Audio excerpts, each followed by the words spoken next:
Hello DC fans, welcome back to my channel Dastaan TV. तो जैसा कि आप जानते हैं, बीच बीच में डीसी मूवीज़ या टीवी सीरीज़ जिसका कोई एक्शन सीक्वेंस या कोई दूसरा सीन मुझे बहुत ज़्यादा पसंद आता है तो मैं उसका ब्रेकडाउन डिस्कशन करता हूं डिटेल में। तो इस सीरीज़ में मैंने Superman versus Hammer of Boravia scene का ब्रेकडाउन किया हुआ है।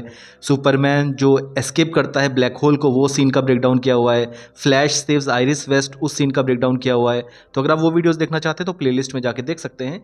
इस वीडियो में हम लोग बात करेंगे 2017 की जो जस्टिस लीग मूवी थी, जिसे हम जस्टिस लीग भी बोल सकते हैं। उसका जो ओपनिंग सीन है, जो बैटमैन का इंट्रो सीन भी है, उस सीन का पूरा ब्रेकडाउन एंड डिस्कशन करेंगे। तो चलिए बिना टाइम वेस्ट किए आइए शुरू करते हैं। तो सीन की शुरुआत होती है, हमको एक न्यूज़पेपर दिखाया जाता है जो पूरे तरीके से गंदा है और ख़राब हो चुका है, यानी काफ़ी टाइम से यहाँ पड़ा हुआ है। और सुपरमैन, हमको पता है बैटमैन वर्सेस सुपरमैन में उसकी मौत हो चुकी है। तो उसकी मौत के बाद हमको ये दिखाया जाता है कि बहुत ज़्यादा क्राइम रेट बढ़ गया है मेट्रोपोलिस गॉथम हर जगह पे। तो हम ये देखते हैं कि एक बंदा है, एक चोर है जो कहीं से चोरी करके निकला है।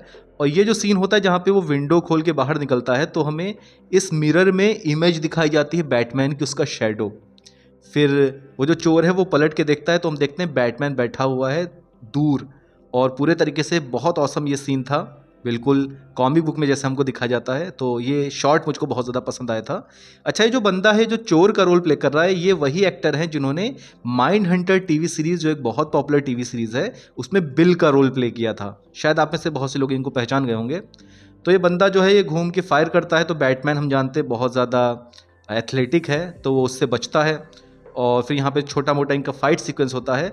और ये जो बंदा है, ये जो चोर है, इसको बैटमैन डराना चाहता है, क्योंकि ये जो जस्टिस लीग है, इसके हिसाब से जो सो कॉल्ड पैराडीमन्स हैं, वो दरअसल फियर यानी डर की तरफ अट्रैक्ट होते हैं।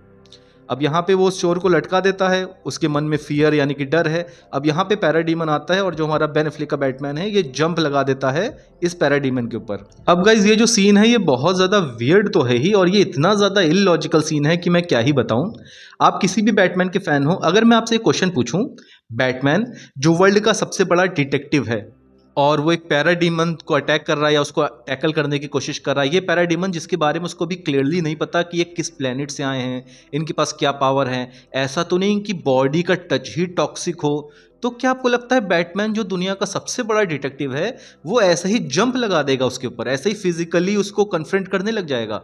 बिल्कुल भी नहीं। इनफैक्ट बैटमैन को ग्रेपल गन यूज करनी चाहिए थी। उससे होता ये कि एक बहुत कूल एक्शन सीन भी बन जाता कि पैराडीमन उड़ता है और बैटमैन जो ग्रेपल गन से उसको पकड़ के रखता, तो बहुत ज़्यादा कूल एक्शन सीन भी बनता और ये लॉजिकल सेंस भी बनाता। लेकिन इसमें बिल्कुल इलॉजिकल सीन है, बेन एफ्लेक का बैटमैन ऐसे ही जंप लगा देगा पैराडीमन के ऊपर, ईद मुबारक बोल के वो उसके ऊपर जंप लगा देता है, तो गले मिल जाता है उससे। फिर होता यह कि पैराडीमन उड़ता है पूरे ब्लॉक में, और कितनी कन्वीनियंट बात है, ये आके दोबारा उसी छत पे क्रैश हो जाता है जहां बेन एफ्लेक का बैटमैन पहले से था, यानी उसी छत पे ये वापस भी लौट आते हैं चक्कर लगा के ब्लॉक का। अब होता यह है, फाइनली बेन एफ्लेक का जो बैटमैन है वो अपनी ग्रेपल गन यूज करता है और उससे वो एक नेट टाइप का स्ट्रक्चर निकालता है जिससे पैराडीमन कैद हो जाता है। अब पैराडीमन जो है ये अपने आप को खुद ही मार लेता है या ये खुद ब्लास्ट हो जाता है, ये हमको मूवी में दिखाया गया है। और जैसे ये ब्लास्ट होता है, हम ये देखते हैं वहाँ पे 3 स्ट्रक्चर्स दिखते हैं। अब ये 3 स्ट्रक्चर क्या हैं हम ऑलरेडी जानते हैं, ये मदर बॉक्सेस हैं, क्योंकि जैक स्नाइडर की जो जस्टिस लीग थी वो पूरे 4 घंटे की मूवी थी, तो उसमें अच्छा खासा टाइम था, तो उसमें जैक स्नाइडर ने बहुत कायदे से मदर बॉक्सेस का ओरिजिन समझाया है। लेकिन जॉस व्हीडन को वार्नर ब्रदर्स ने यही कहा था कि आप मूवी को छोटा करिए, 2 घंटे के अंदर मूवी को खत्म करिए। तो यहाँ पे मैं फिलहाल जॉस व्हीडन को बेनिफिट ऑफ डाउट दूंगा, यहाँ पे मैं कोई अननेसेसरी हेट नहीं फैलाऊंगा। तो शायद जॉस व्हीडन ने ये शॉर्टकट सोचा होगा कि जो पैराडीमन है, इनके अंदर तीनों मदर बॉक्सेस का ये जो इमेज दिख रही है। फिर बेन एफ्लेक का बैटमैन एल्फ्रेड से बात करता है, तो एल्फ्रेड ये बताता है लेक्स लुथॉर के जो नोट्स थे उसमें भी इनका जिक्र है। तो शॉर्ट में ही जॉस व्हीडन ने क्या किया है, मदर बॉक्सेस का पूरा ओरिजिन समझा दिया। अब लेक्स लुथॉर को मदर बॉक्स के बारे में कैसा पता चला, हम ऑलरेडी जानते हैं। बैटमैन वर्सेस सुपरमैन का जो अल्टीमेट एडिशन था, उसमें लेक्स लुथॉर को विजन आया था स्टेपन वुल्फ का, वहां से उसको इन्फॉर्मेशन मिल गई। तो चलिए, जो मदर बॉक्सेस वाला कॉन्सेप्ट है, इसके लिए तो चलिए हम जो जॉस व्हीडन है इनको हम बेनिफिट ऑफ डाउट दे देंगे। इसके बाद जो इस सीन में होता है, उसके आगे तो Christopher Nolan, Denis Villeneuve, Sam Raimi, जितने भी डायरेक्टर्स हैं वो सब फेल हैं इसके आगे। अब होता यह है कि जो बेन एफ्लेक है ये उसी छत पे खड़ा है, और वो जो चोर था जिसको पकड़ा था बैटमैन ने, वो भी इसी छत पे उसके बगल में खड़ा हुआ है बैटमैन के। और बैटमैन अपने ईयर पीस पे एल्फ्रेड से एल्फ्रेड एल्फ्रेड करके बात कर रहा होता है। तो क्या आपको लगता है बैटमैन इतनी बड़ी बेवकूफ़ी करेगा, एल्फ्रेड का रियल नाम यूज़ करा है जब उसको पता है कि बगल में एक बंदा और खड़ा हुआ है? यानी इतना ज़्यादा इलॉजिकल दिखाया गया है ये सीन। और बेन एफ्लेक का जो बैटमैन था उसको पूरे तरीके से बर्बाद किया गया था इस मूवी में। यानी जो डिटेक्टिव स्किल उसकी थी थोड़ी बहुत, वो भी पूरा विंडो के बाहर फेंक दी गई है इस मूवी में। तो ये बेन एफ्लेक का बैटमैन एल्फ्रेड एल्फ्रेड करके बात करता है, और जब कॉल कट होती है तो ये जो चोर होता है ये बैटमैन से कहता है कि अच्छा सुपरमैन मर गया है, इसीलिए जो एलियंस हैं ये धरती पे हमला कर रहे हैं। यानी एक थोड़ा सा इमोशनल सीन इन्होंने दिखाने की कोशिश की थी। फिर बेन एफ्लेक का बैटमैन छत से जंप करके चला जाता है। अब देखिए गाइस कितनी फनी और इलॉजिकल चीज़ है यहाँ पे।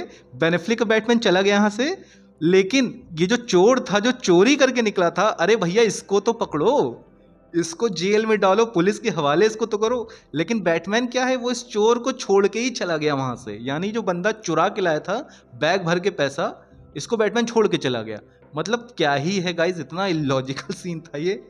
और कभी कभी मुझे खुद पे गुस्सा आता है कि जब ये मूवी मैं देखने गया था थिएटर पे, उस वक्त मुझे पसंद आया था, क्योंकि as a Batman fan Batman को इतनी बड़ी स्क्रीन पे एक्शन करते हुए मैं देख रहा हूँ, मेरे लिए उस वक्त उससे अच्छा क्या था।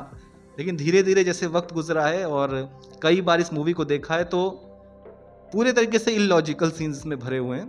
तो यहीं पे गाइस इस सीन का एंड होता है। आप ज़रूर बताइएगा ये जो इलॉजिकल चीज़ें इस मूवी में हमको दिखाई गई, खास करके इस इंट्रो सीन में, क्या आपने नोटिस की थी? और कोई और सीन अगर आप चाहते हैं कि मैं उसका ब्रेक डाउन करूँ, प्लीज़ कमेंट सेक्शन में ज़रूर बताइएगा। और डीसी अपडेट्स के लिए मेरे चैनल को सब्सक्राइब करिए। Thank you.